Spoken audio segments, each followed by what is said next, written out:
우리는 지난 시간에 스데반의 순교와 박해로 인해 흩어진 성도들이 유대와 사마리아 땅으로 두루 다니면서 복음을 전파하는 모습을 살펴보았습니다. 그 모습을 통해서 우리는 흩어져 세상으로 가는 것이 하나님의 뜻이라는 것과 그럼에도 불구하고 흩어지는 것이 얼마나 어려운가에 대한 말씀도 들었습니다. 자, 이제 오늘 주신 하나님의 말씀을 듣겠습니다. 26절입니다. 주의 사자가 빌립에게 말하여 이르되 일어나서 남쪽으로 향하여 예루살렘에서 가사로 내려가는 길까지 가라 하니 그 길은 광야라.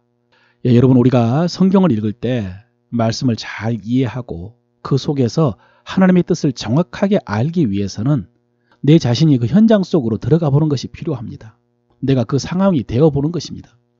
여러분 어떻습니까? 성령께서 여러분에게 이런 감동을 주셨으면 여러분은 어떻게 하시겠습니까? 순종하시겠습니까?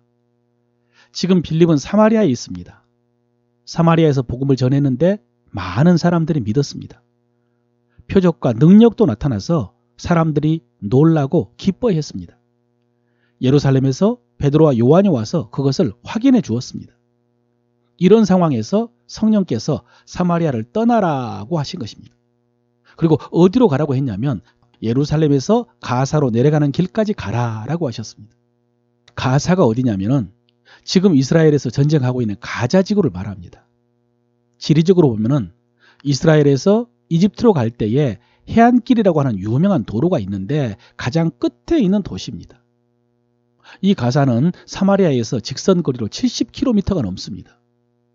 그런데 성령께서는 가사라는 도시도 아니고요, 가사로 가는 길까지 가라고 했습니다. 그리고 그 길은 광야랍니다. 여러분 어떻습니까? 흔쾌히 순종해서 가시겠습니까? 솔직히 저는 못할 것 같습니다. 지금 이곳에서 사역이 잘 되고 있는데 떠나라고요? 사마리아는 큰 도시인데 사람도 많이 살지 않은 가사로 가라고요? 70km나 떨어진 광야로 가라고요? 저는 못한다고 했을 것 같습니다. 이것은 하나님의 뜻이 아니다라고 부인했을 것 같습니다. 그런데 빌립은 어떻게 했습니까? 27절입니다. 일어나 가서 보니, 빌립은 즉시 일어나서 갔습니다. 일어나서 가서 보니 에디오피아 사람, 곧 에디오피아 여왕 간다게의 모든 국고를 맡은 관리인 네시가 예배하러 예루살렘에 왔다가 돌아가는데 수레를 타고 선지자 이사야의 글을 읽더라 그랬습니다. 가서 보니 누가 있었습니까?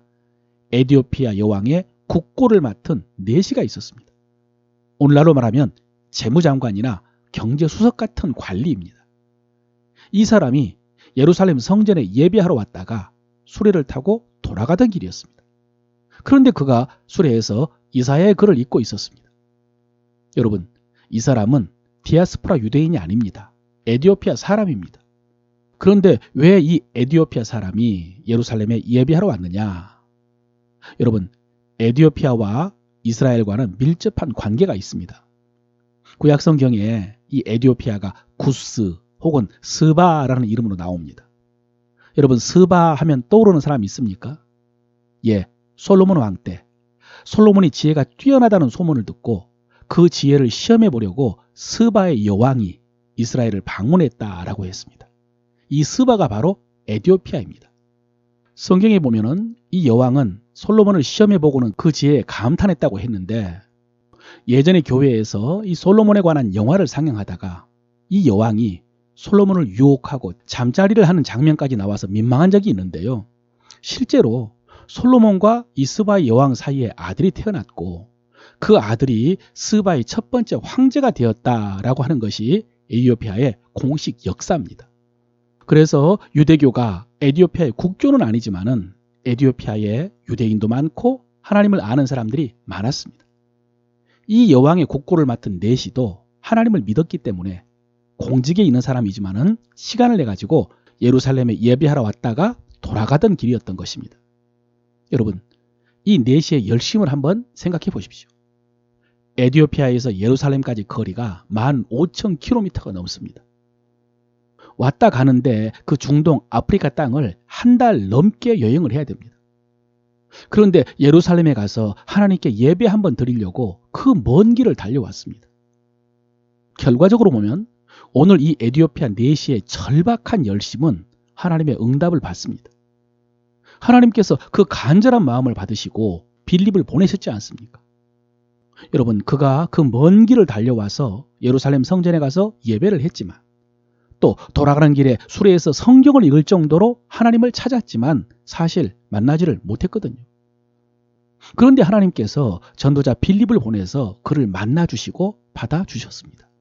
그가 추구했던 유대교와 성전과 율법이 그를 구원하지 못하고, 또 그의 열심이 그를 구원하지 못했지만, 하나님께서는 그 열심, 그 간절함을 받으시고 전도자를 보내서 그를 구원해 주신 것입니다.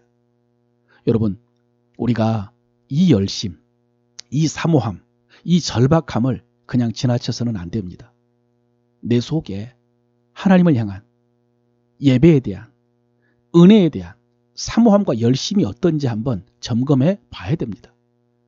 앞서 스바의 여왕도 솔로몬의 지혜를 듣기 위해서 이스라엘을 찾아왔다고 했지 않습니까? 그런데 마태복음 11장에 보면요, 예수님께서 바로 이 여왕을 언급하시면서 유대인의 완악함을 책망하셨습니다. 말세에 이 남방 여왕이 일어나서 너희를 정죄할 것이라고. 그 여왕은 이방인이지만은 솔로몬의 지혜를 듣기 위해서 그 먼 길을 찾아왔는데, 너희는 솔로몬보다 더 큰 하나님의 아들이 찾아왔지만은 그 말씀을 듣지 않았기 때문이라고요. 사랑하는 성도 여러분, 여러분도 이 여왕의 정죄를 받지 않도록 열심을 내시기를 바랍니다. 하나님의 말씀을 듣기 위해서 더 열심을 내시기를 바랍니다. 여러분, 교회가 멀어서 예배 오지 못한 거 아니잖아요. 교회가 먼 것이 아니라 집이 먼 것이고요, 마음이 먼 것입니다. 예레미야 29장 12, 13절에 보면요, 너희가 내게 부르짖으며 내게 와서 기도하면 내가 너희의 기도를 들을 것이요, 너희가 온 마음으로 나를 구하면 나를 찾을 것이요 나를 만나리라 라고 하셨습니다. 여러분 어떻습니까? 이렇게 하나님을 찾고 계십니까? 온 마음으로 하나님을 찾고 계십니까? 이렇게 하나님을 찾지 않아도, 그래서 하나님께서 만나주지 않아도 형편이 살만하십니까? 여러분, 제가 그런 형편, 그런 마음에 뭐라고 하진 않겠습니다. 그런데 그렇게 주저앉아 있을 형편이 아닌데, 그렇게 느긋해서도 안 되고 자포자기해서도 안 되고 외면하고 피해서도 안 되는데, 간절히 하나님을 찾고 구해야 될 분들이 있는데 그분들에게 이런 절박함이 없다면 그것은 너무나 안타깝습니다. 사랑하는 성도 여러분, 열심을 내서 하나님을 찾으십시오. 여러분이 찾으면 만나 주실 것입니다. 분명히 하나님께서 내가 여기 있다라고 응답해 주실 줄로 믿습니다.